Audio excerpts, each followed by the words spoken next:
Hey everyone, so today I want to talk to you today about some practical things that you can do in your relationship so that you can have a relationship with no regrets and a marriage with no regrets. If you have maybe read my previous blog post, it's called We're Not Normal and That's Okay, and it's the story of me and my husband, how we came together, how we met, and things like that, and just the story of our romance and the wonderful things that God has done. God did many years ago, 16 years ago, in our relationship. We've actually been together 17 years now, but I want to share some very practical things that Andy and I did during our relationship. You know, passion and romance and physical attraction and all those things, you know, it's not really something that we want to talk about in church sometimes because it's just so private and it's so deep, but it is something wonderful and amazing that God created. So it's not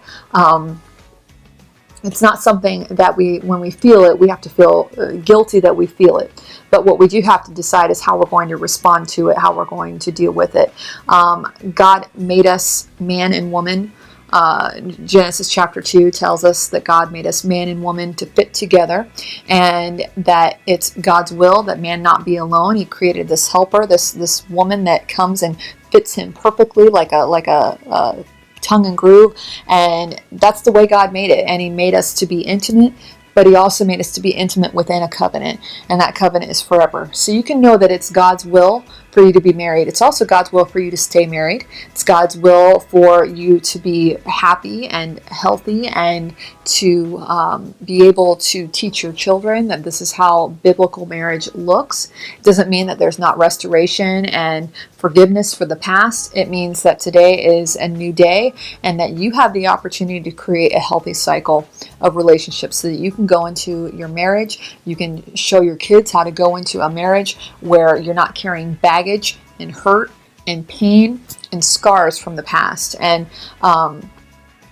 you know, you may have things in your past, but let's let those things be in the past and let God start something new in you today. If you're a young person, or you're a single person that wants to be married soon, this is definitely for you today. So I want to talk about some very practical things that Andy and I did to avoid having those regrets when we went into our marriage. We were able to be married, and we saved ourselves for each other, and we were able to have a wonderfully awkward honeymoon, figuring everything out, and it was amazing. And there's a lot of critics out there in the world that will tell you that that's just ridiculous, that you need to basically try on a bunch of other people for size to see which one you like the best and get experience and all that kind of stuff. That's all just, we serve a God who is perfectly capable of bringing you the one person that He has made for you,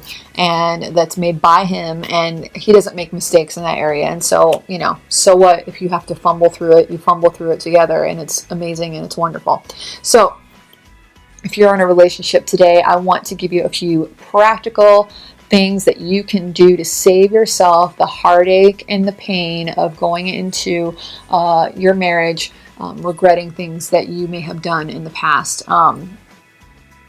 so that you can tell your kids, hey, this is how Mom and I did it. This is how God blessed our marriage, and He can do the same thing for you. It is possible to have a pure, holy, godly relationship that's romantic, that's passionate, that's fun, that is everything that God intended it to be, that's blessed, and that's what we want. So there are a few things here that I want to mention. Number one, you need to have accountability in your life. If you're an adult, you kind of get to that point where you're like, hey, it's my life. I'm going to do what I want. I don't need anybody telling me what to do. I don't need a babysitter. I don't need anybody, watching over me. But let me tell you, that is a lie of the enemy, because in this area, you absolutely need somebody watching over you. You need somebody who will ask you what you've been doing, what you've been talking about with your boyfriend, with your girlfriend, where you've been going, what you've been doing, because knowing that somebody's going to ask you those questions is what keeps you from crossing the line, from doing or saying something that is premature, that is too intimate to be discussing or to be doing before you've made that marriage covenant with that person. And so whether that be your parents, for me it was my parents. Not everybody has parents that know where they're at all the time and know what they're doing and know where they're going. I did have that, which was a tremendous blessing. If you don't have that, then you need to find that, whether that be a youth pastor, a brother, a sister, an aunt, uncle, a good friend, whatever the case may be. Find that person. Tell them, listen, I want to be a man of God. I want to be a woman of God. And this is what I need you to watch out for in my life and watch out for in our relationship. So that's number one, accountability. Number two, this is probably the most important thing you could ever remember in any relationship. Again, I don't care how old you are, how young you are. This is the most important thing. If you don't hear anything else that I say, hear this one thing. Never, ever, ever, ever, ever, ever, ever, ever, ever, ever, ever be alone with somebody that is a member of the opposite sex that you are not married to. I don't care if you're best friends, if you think you're the strongest person in the whole world, if I've known them forever, it's not a big deal. Forget all that kind of stuff. That is a distraction, and the enemy wants to destroy your relationship. He wants to destroy your future, and that is the way he will do that, by telling you those lies. You are not above temptation. You are not stronger than all those people that messed up at church. They weren't as strong as I was spiritually. Just don't even go there. So if you can remember anything, don't ever be alone. When Andy and I were together, we were either in transit in a moving vehicle, and my dad knew how long it took to get to one place and how long it took to get back, and so that's the amount of time that I had to be away from the house, plus maybe about 20 seconds to say goodbye. And and otherwise we were in a public place where there were lots of people around, or we were in my parents' house, and that was a great way for us to talk, to get to know each other, and knowing that my parents were just in the next room and they could walk out at any minute. So it's safety, and to draw those boundary lines will save you so much hurt and pain and heartache. And the last thing that I want to mention that we did is we communicated. We talked and we became friends. And we were friends before we actually came together as a couple. You can read that in my blog, We're Not Normal and That's Okay, the story of Andy and Mindy. You can go to that on my website. But we communicated, and as tempting as it is to just sit there and stare into each other's eyes or listen to each other breathe on the phone, that did not bind us together on a mental level, on a friendship level that we desperately needed to be building as a foundation for our future relationship. And so we did something. I know this is really crazy. All right, but back in the olden days, in the year 2001, we wrote letters to each other and cards and drew little pictures and wrote little love notes, and did that constantly, both during the time we were together and then especially in the 8 months that we had to be apart from each other. And I don't regret that time for anything. It made us think about what we wanted to say. It made us not say something we would regret. It made us not divulge too much of our heart too soon.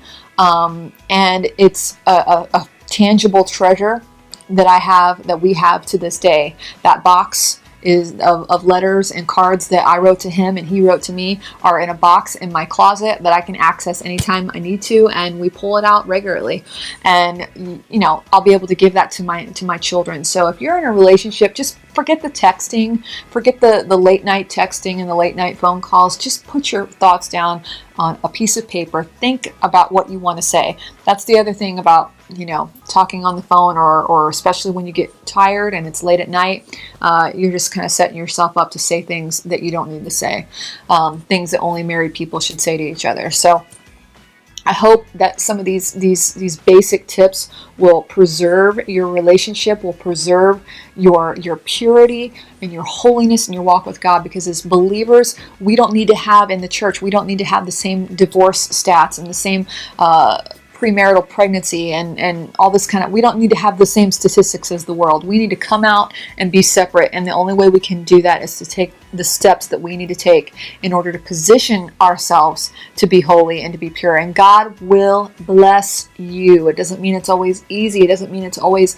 that it doesn't always come easy, but it is something that God will bless. And if you want to have a blessed marriage, if you want to go into it with no regrets, then if you follow some of these tips, I think it will help you greatly. And if you have any questions, if you have concerns, you say, I don't know how to deal with this in my relationship, what do I do? I would be more than happy to answer your questions. And if we need to pass some of them on to my husband, Andy, we can do that as well. But we are here for you. So hope this encouraged you. Share this today with someone that maybe is in a relationship or with your kids or whatever. So thank you so much for watching, and we will see you next time. Go to our website, mindykermusic.com, for more articles and videos. All right. Talk to you soon.